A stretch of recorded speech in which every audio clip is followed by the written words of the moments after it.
Children's park నిర్మించిన 25 సంవత్సరాలు పూర్తి చేసుకున్న సందర్భంగా వాకర్స్ అసోసియేషన్ ఆధ్వర్యంలో సిల్వర్ జూబ్లీ వేడుకలు అట్టహాసంగా జరిగాయి. ఈ కార్యక్రమానికి రాష్ట్ర పట్టణ పురపాలక శాఖ మంత్రి డాక్టర్ పొంగూరు నారాయణ ముఖ్య అతిథిగా పాల్గొన్నారు. చిల్డ్రన్స్ పార్క్ విచ్చేసినటువంటి మంత్రికి వాకర్స్ అసోసియేషన్ సభ్యులు శాల్వాతో ఘనంగా సత్కరించారు.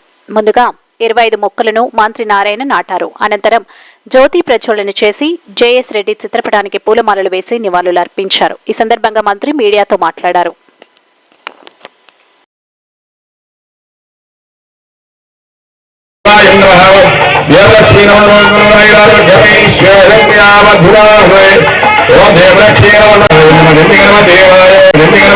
మూడు సంవత్సరాల పాటు 10 సంవత్సరాల పాటు health checkup programme 30 to 40 years first phase Niharika దయచేసి సేవలు రమాదేవి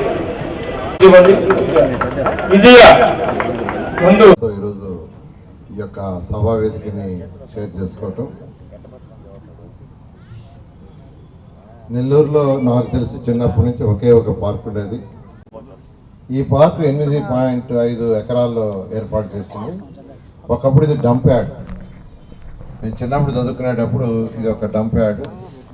అలాంటిది జన్మభూమి కార్యక్రమంలో ఆ రోజు జేఎస్ రెడ్డి గారు జన్మభూమి కార్యక్రమంలో 70-30 ప్రోగ్రాం పెట్టారు. 70% ఎవరైనా 30% వాళ్ళు సపోర్ట్ చేస్తామంటే 70% రాష్ట్ర ప్రభుత్వం ఇచ్చేది. అది టోటల్ మాస్టర్ ప్లాన్ కాబట్టి ఇక్కడ రాగానే అడిగారు, సార్ మాకు ఓపెన్ ఆడిటోరియం కావాలని. అలా మీకు ఏం కావాలో చెప్పండి, వాళ్ళు కూడా చేస్తారు. ఆ విధంగా చేస్తామని తెలియజేస్తున్నాను. ఈ నేపథ్యంలో బాధ్యత నెల్లూరు సిటీని డెవలప్ చేయాల్సింది. అదేవిధంగా నెల్లూరు కార్పొరేషన్ 54 డివిజన్స్ని కూడా డెవలప్ చేయాల్సిన బాధ్యత నాది. ఈ విధంగా 1 by 1 చేసుకుంటూ వస్తున్నాం.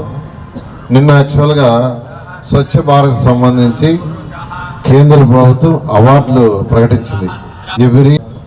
నెల్లూరులో ఉయ్యాల కాలువ, రామిరెడ్డి కాలువ అని ఎప్పటి నుంచో మీకు అందరికీ తెలుసు.